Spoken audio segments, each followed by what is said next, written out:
Hey everyone, Jonas here, and today what I got is today's review, and you look at the 1144 high grade Universal Century Msm-10 Zock from the original Mobile Suit Gundam.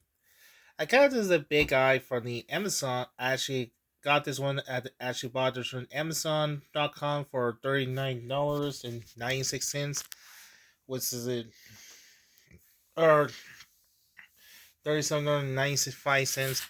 I actually got this one at the Amazon.com. I used a Amazon $100 gift card along the other four.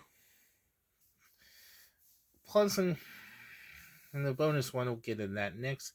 So, really exciting. He's pretty hard to find. He is really expensive. He's a big guy. So, here's the package. It looks very nice. If you're not really familiar about him, he first appears episode called Tragedy of Jaburo. Yes, Jaburo. Not Jaburo, I think it's pronounced right. Now, in the show, he was sent by with a mobile suit, the Xeon, who arrives as Char Azrael, along with a captain, I forgot his name, who sent him to a big mobile, who arrives in a Jaburo along with Xeon army forces.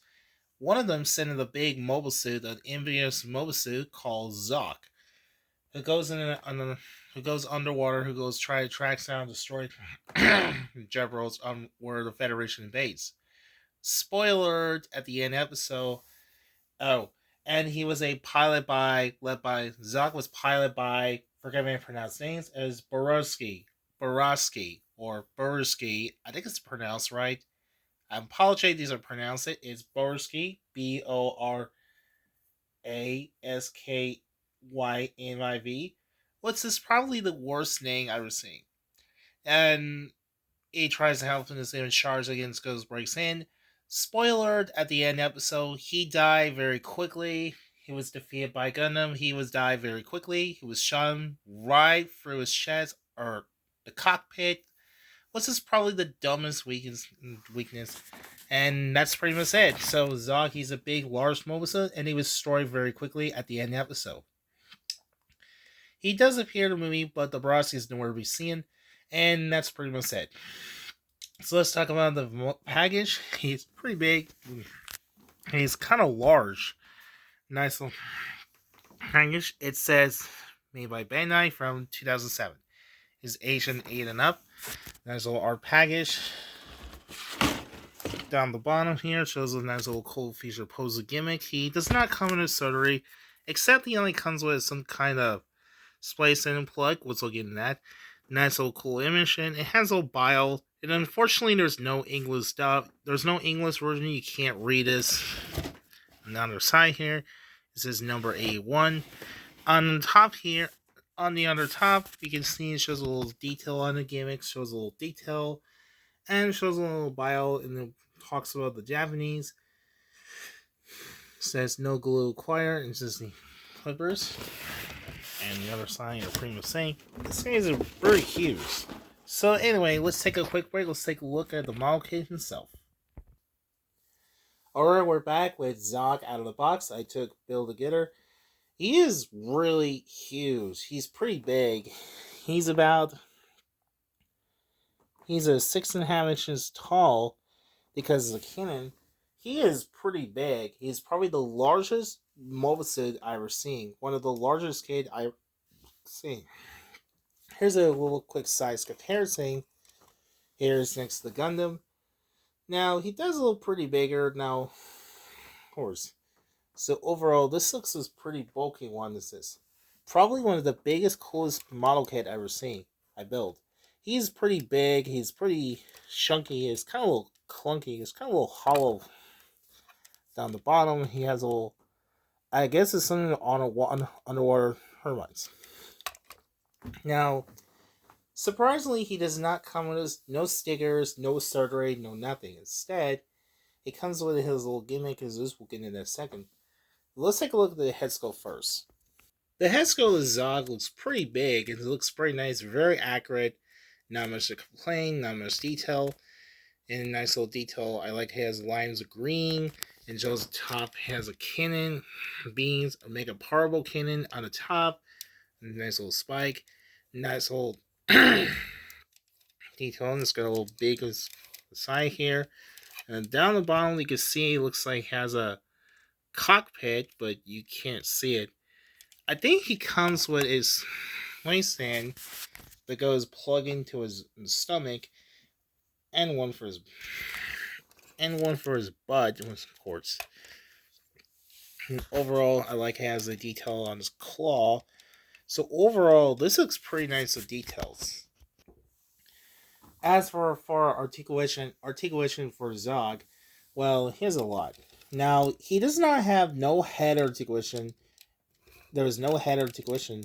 His arm, it goes swivel little tight. Here goes in bicep swivel, then in the elbow, and his wrist can rotate. It does have a little claw articulation. Looks pretty nice looking claw. It does have ball joint waist. It has a ball joint waist can rotate. It does go up and down that much. And there's legs towards the back. It's make it look like it's walking like. Now in the show he does not walk, instead just hovercrafts. And his ankle ball joints. And that's pretty much it. Also a nice little buzzing out. Also his gimmick, you take his open. Oh! Oops. Oh! I have to be careful, I don't want to get break. Now it comes with a cockpit removal. It does a little cockpit remove and shows reveals detail. It does have eyes can rotate. It does have eye can rotate. It does go rotate around.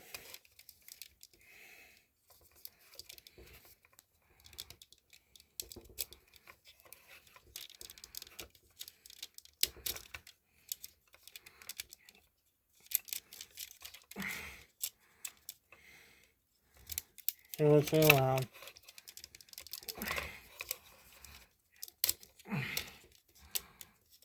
Looks really nice. So overall, this looks really nice looking kids. I mean, this came out 2007. I'm gonna put it back again. So yeah, that's pretty much it. And that is my review of the 1.44 hguc versus Century Zock. Yes, Zock, not Zock. Is Zock. Sorry about hiccups.